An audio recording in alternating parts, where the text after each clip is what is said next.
Bonjour, bienvenue dans ce nouveau podcast consacré à l'univers des flammes jumelles et couples sacrés.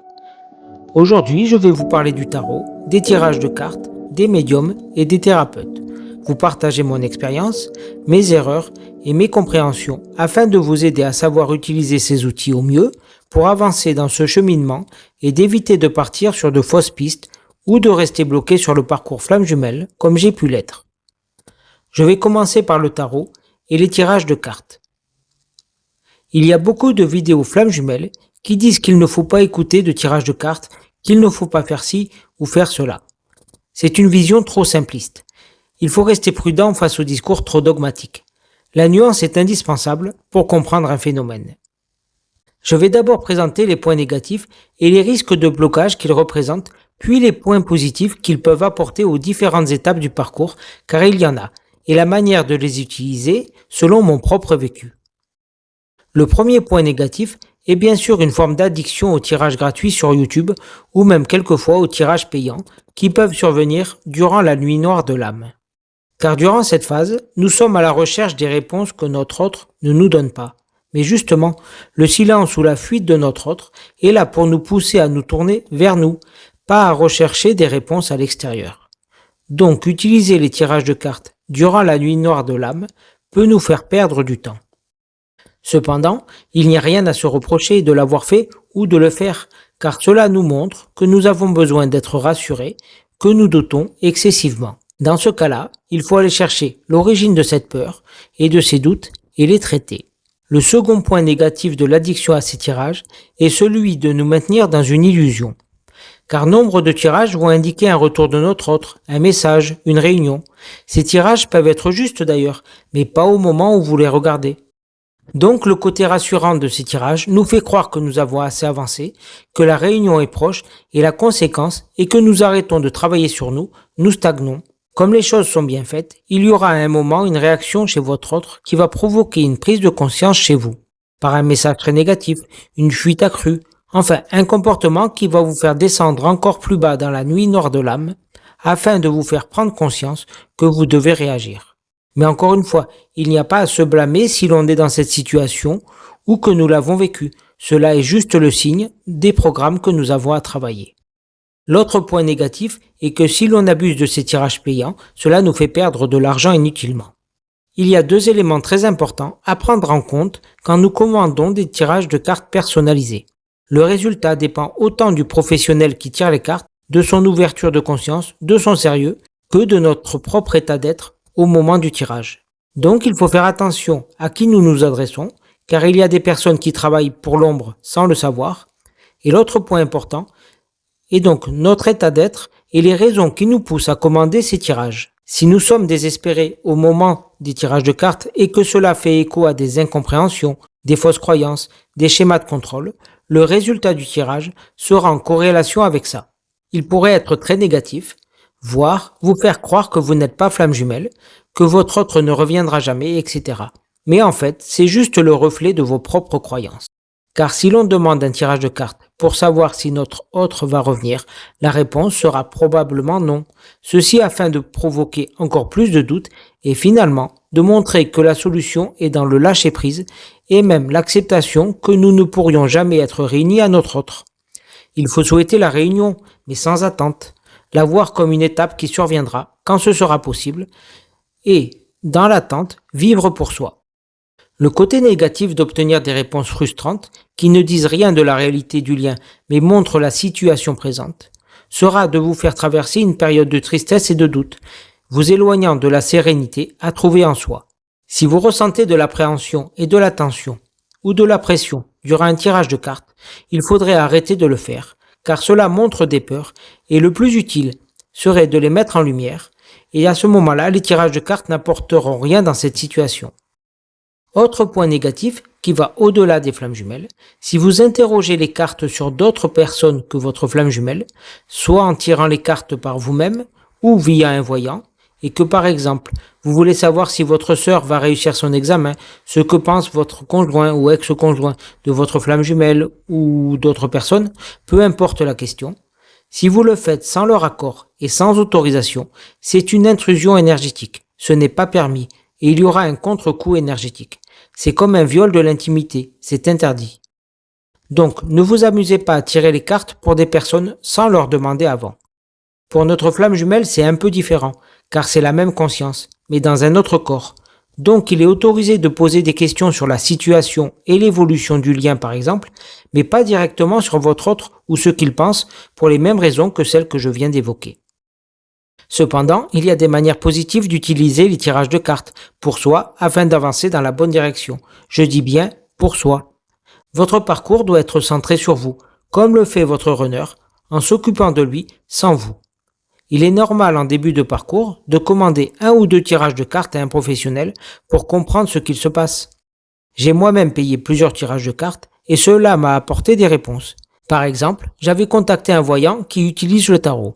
C'était le seul à avoir prévu la réélection de Macron en 2022. Malheureusement, il a eu raison. Cela m'a rassuré sur lui, car il allait à contre-courant des autres chaînes, faisant confiance à ses cartes. Quand je lui ai expliqué la situation, je suis amoureux et pense être en lien avec cette youtubeuse américaine célèbre que je n'ai jamais rencontrée, il a été un peu circonspect. Mais il a réalisé honnêtement le tirage et les cartes ont confirmé le lien et un possible avenir à sa grande surprise. Une fois que tous les signes vous confirment le lien, il n'est plus nécessaire de chercher des confirmations.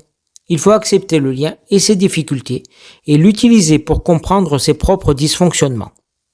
Je ferai prochainement un podcast sur l'utilisation du phénomène de miroir dans le duo afin de donner encore plus de solutions concrètes. Donc, en début de parcours, si vous souhaitez commander un tirage, il faut le faire si vous avez confiance en la personne et être le plus possible dans le détachement et l'acceptation du résultat, en le prenant comme un indice et non comme une réponse définitive. Les tirages peuvent être utiles pour la prise de décision s'ils confirment notre ressenti ou nous apportent des réponses à nos questions. Dans ce cas-là, il est nécessaire d'écouter son intuition et de lui faire confiance. Si par exemple la vignette YouTube d'un tirage de cartes revient plusieurs fois quand vous ouvrez YouTube, il y a peut-être une réponse dans ce tirage. Les anges gardiens peuvent manipuler les algorithmes YouTube et vous inciter à regarder des vidéos. C'est pour ça qu'il ne faut pas se dire telle chaîne ou telle personne a dit de ne pas regarder, de ne pas faire ci ou de ne pas faire ça. Car à ce moment-là, vous ne vous écoutez pas, mais vous remettez votre pouvoir à quelqu'un d'extérieur qui décide pour vous. C'est l'exact inverse de ce qui est demandé dans ce parcours. Il faut être détaché, se faire confiance et écouter son cœur et suivre les signes. Car durant les phases de séparation, votre autre peut souhaiter vous faire passer des messages de manière indirecte et la réponse peut être dans un tirage de cartes à choix par exemple. À ce moment-là, vous le ressentirez car vous serez appelé à le regarder et les messages résonneront en vous. Pour résumer, si vous souhaitez regarder ou commander des tirages de cartes, il faut demeurer sans attente, le faire quand l'on se sent appelé à cela par notre intuition ou nos ressentis. La liberté éclairée et la légèreté devraient être les maîtres mots de ce parcours. Tout cela est une expérience de vie et trop s'y attacher est une mauvaise chose. Mais bien sûr, le détachement est quelque chose de difficile. En ce qui concerne les médiums, ce sont les mêmes remarques que pour les tirages de cartes, mais avec des nuances. Il faut être prudent car il y a un certain nombre de médiums qui pensent se connecter à des entités positives alors qu'elles se connectent au bas astral qui se joue d'eux. Beaucoup de médiums se disent aussi flammes jumelles sans l'être. Ils le croient sûrement ou veulent attirer des flammes jumelles vers eux. Donc, prudence. Il faut aussi être vigilant quand nous voulons absolument des réponses. Durant un salon du bien-être, où j'étais exposant pour la géobiologie, j'en ai profité pour aller consulter une médium connue, dont je ne donnerai pas le nom. À ce moment-là, je doutais beaucoup, n'étais pas serein, et très loin de la complétude. Et forcément, les réponses de cette médium ont reflété cela. Elle m'a raconté n'importe quoi, et cela vient du fait qu'elle a été mal inspirée, mais j'en suis aussi en partie à l'origine, car mon état d'être a influencé négativement les ressentis de cette voyante. Encore une fois, ce qui se passe dans la matière est le reflet de notre état d'être intérieur. Si vous voulez vraiment faire appel à un médium, je vous conseille de faire appel à ceux qui sont réellement sur un parcours flamme jumelle, qui peuvent apporter du soutien en contactant votre autre. En fait, ils se connectent avec votre propre conscience, puisque les flammes jumelles ont la même. Ce faisant, vous obtiendrez les réponses qui vous sont utiles pour avancer dans la bonne direction, et celles vous permettant de mieux comprendre votre autre. Cela est utile durant les phases de séparation, s'il n'y a pas d'échange télépathique entre vous ou pour les confirmer.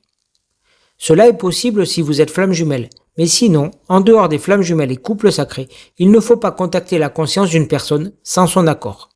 Personnellement, je ne le propose pas encore. Si vous souhaitez le faire, mais ne savez pas qui propose ça, écrivez-moi en commentaire et je vous enverrai le lien vers une chaîne qui le fait. Cela peut être utile à certains moments du parcours si vous vous posez des questions et souhaitez prendre la bonne décision. Par exemple, vous pouvez hésiter à reprendre contact ou vouloir voyager pour revoir votre autre qui vit à l'étranger. Obtenir les réponses de votre conscience permet de décider avec sérénité et lucidité.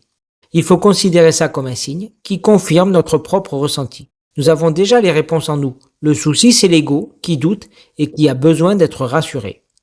S'en détacher est la solution. Il faut sortir du corps de souffrance comme l'explique Eckhart Tolle, et à ce moment-là, les réponses viennent naturellement. Un autre moyen d'obtenir une forme de validation de la réalité du lien est de faire réaliser une synastrie par un ou une astrologue sérieuse. Une synastrie est la comparaison des thèmes astraux des deux personnes et des liens entre elles. J'en ai fait réaliser une par une astrologue qui n'est pas flamme jumelle, et elle a été très surprise, car elle n'avait jamais vu une telle compatibilité. Plus de 90% sur tous les thèmes. Mais comme il y a un océan entre nous et 10 000 km, ce n'est pas si simple. Cela confirme la potentialité du lien, mais ne garantit pas la réunion, qui ne peut survenir qu'avec l'acceptation et la prise de conscience du runner de ce lien, et le détachement complet du chaser, et cela ne se commande pas. Avant de parler des thérapeutes, il convient d'expliquer pourquoi des guides spirituels et des spécialistes de l'ésotérisme déconseillent d'utiliser les tirages de cartes et les médiums. Cela a plusieurs origines. La première que j'ai déjà évoquée est que certaines personnes pratiquent cela sans réaliser le travail personnel en amont et ont un taux vibratoire bas du fait de leur propre programme non libéré. Ce faisant, elles se connectent à des informations de basse vibration. L'autre explication vient du fait que nous sommes à la fin de l'âge de fer, Kali Yuga, et que l'astrologie, la médiumnité, les oracles et les tirages de cartes sont d'anciennes sciences qui étaient comprises dans leur intégralité en Atlantide ou au début du présent cycle, il y a fort longtemps. Mais à la suite du déluge et à la descente progressive vers l'âge de fer, les savoirs traditionnels se sont perdus et se sont éloignés du sacré. Par exemple, les oracles comme la Pythie de Delphes étaient des jeunes filles vierges, des prêtresses qui étaient sélectionnées pour leur pureté, mais elles vivaient dans le temple afin de ne pas être influencées par les tumultes de la société et les influences négatives. Aujourd'hui, nombre de personnes utilisent ces pratiques sans forcément purifier les lieux et eux-mêmes, sans se placer dans un espace énergétique à l'écart du monde afin de pratiquer cela au sein d'un espace sacré. L'autre explication vient du fait que la plupart des personnes utilisent les cartes et la voyance pour contrôler le futur à partir de leur ego. Ce faisant, elles agissent à l'inverse de ce qu'il faut faire. Elles sont dans le faire et non dans l'être. Alors que ces pratiques sont utiles quand elles nous connectent à notre conscience supérieure et à sa guidance. J'en arrive au thérapeute. À la fin de la vidéo, je vous présenterai les accompagnements que je propose. Je me fais de la pub car personne ne le fera à ma place. Mais plus sérieusement, ce n'est pas pour vous obliger à travailler avec moi, mais simplement pour vous les présenter, car étant moi-même flamme jumelle, je suis à même de vous comprendre et de vous accompagner au mieux. Mais revenons au thérapeute en général. Quand le parcours est trop difficile, il est nécessaire de se tourner vers des thérapeutes comme je l'ai fait moi-même. Le rôle d'un thérapeute n'est pas d'effectuer le travail à votre place, mais de trouver où sont les blocages qui vous empêchent d'avancer. Imaginez qu'en voiture, vous soyez stoppé sur la route par un énorme rocher qui vient de tomber d'une falaise. Ce n'est pas vous qui aurez le matériel et les compétences pour l'enlever. Donc dans ce cas, des entreprises spécialisées interviennent. Une fois le rocher éliminé, vous reprenez votre route. Ce que je souhaite vous exprimer au travers de cette métaphore, c'est que nous n'avons pas toujours les outils et moyens pour réparer seuls nos blessures, qu'il faut rester humble et aller voir un spécialiste quand c'est nécessaire. Alors la question est, doit-il être spécialisé ou non dans le parcours flamme jumelle ou couple sacré? Tout dépend de ce dont vous avez besoin. Votre autre va vous refléter vos blessures et programmes limitants, afin que vous puissiez les identifier et les travailler. Si vous avez réussi à comprendre l'origine de vos blessures et ce qui vous bloque dans votre propre vie, alors il n'est pas nécessaire que le thérapeute soit flamme jumelle, ni même de lui parler de ce parcours. Vous aurez juste à lui signifier le blocage, les schémas récurrents à libérer, sans évoquer votre lien. Un point d'alerte cependant, il y a des thérapeutes qui nient l'existence du lien d'âme comme les flammes jumelles couples sacrés, car ils ne le sont pas. Laissez-les dire, car ils ne détiennent pas la vérité absolue et personne d'ailleurs. Et souvent, ils confondent le lien avec une relation toxique, et si c'est le cas, ne continuez pas à travailler avec eux. Si ce que disent ces thérapeutes vous fait trop douter de vous, travaillez la confiance en vous et en vos propres ressentis. Regardez comment vous vous positionnez par rapport à l'opinion des autres. Vous mettez-vous en retrait ou alors imposez-vous votre point de vue. Cela vous permet un éclairage sur vos propres comportements. Si vous avez été ou êtes encore dans une relation toxique, c'est que vous avez quelque chose à en comprendre. L'autre n'est que le personnage vous montrant que vous ne prenez pas votre place et soin de vous. Autre point d'alerte, les thérapeutes qui veulent couper le lien, car ils pensent que votre autre est la cause de vos souffrances, car ils ne comprennent pas la situation. Si vous êtes réellement flamme jumelle ou couple sacré, vous avez la même conscience. Il est impossible de couper le lien ou de sortir de ce parcours. Et si le thérapeute essaie néanmoins de couper ce lien, il ne le pourra pas, mais vous risquez un retour de bâton pour vous montrer que vous n'avez pas compris la situation. Ce qu'il faut comprendre de ce parcours et le répéter sans cesse aux flammes jumelles et aux personnes qui connaissent des flammes jumelles, l'autre n'est pas la cause de vos souffrances. Il vous montre votre propre corps de souffrance et ses cicatrices. Donc il ne veut pas vous faire souffrir, mais vous guérir définitivement.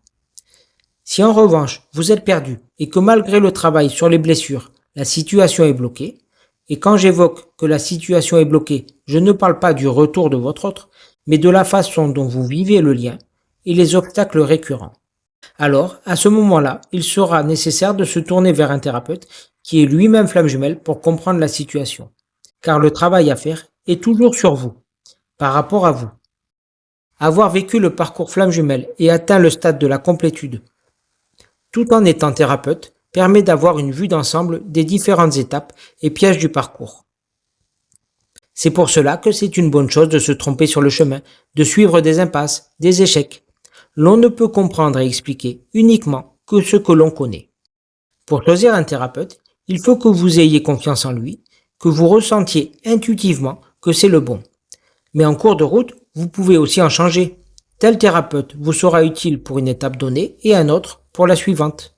Encore une fois, pas de dogmatisme ou d'effet de mode.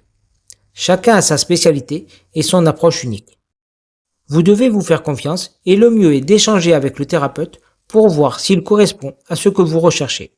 Point important, aucun thérapeute sérieux ne peut vous certifier le retour de votre autre, ni accepter de travailler sur votre autre. Il est interdit de travailler sur son autre à l'aide d'un thérapeute.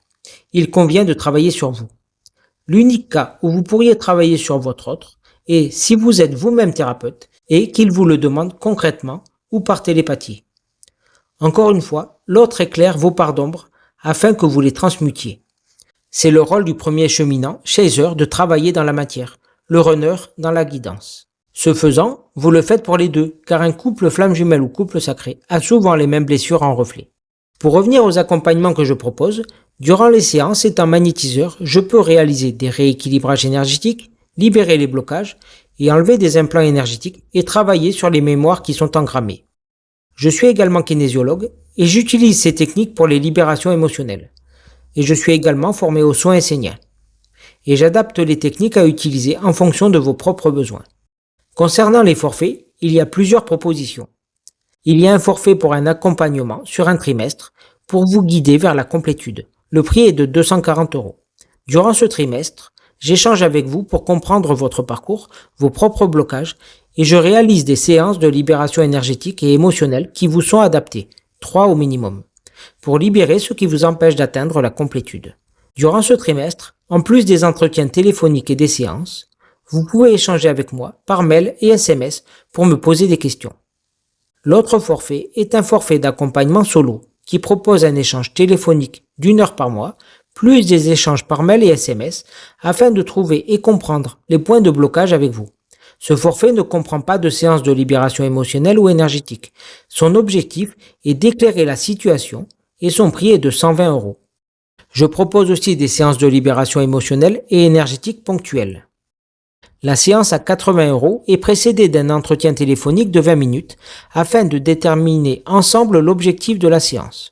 Si vous connaissez déjà l'objectif dont vous avez besoin, vous pouvez commander une séance simple, sans l'entretien téléphonique, et le coût est de 60 €. Je propose aussi un entretien téléphonique d'1 heure au prix de 50 € pour comprendre ensemble votre lien. Et si vous avez des questions, je propose un entretien téléphonique gratuit de 20 minutes. Vous pouvez aussi me contacter par mail. Et vous trouverez le lien vers les accompagnements que je propose dans la description de la vidéo. Merci d'avoir écouté ce podcast. Le prochain sera consacré à l'effet miroir dans le duo. S'il vous a plu, n'hésitez pas à le liker et à le partager aux personnes que cela pourrait intéresser. À bientôt et prenez soin de vous.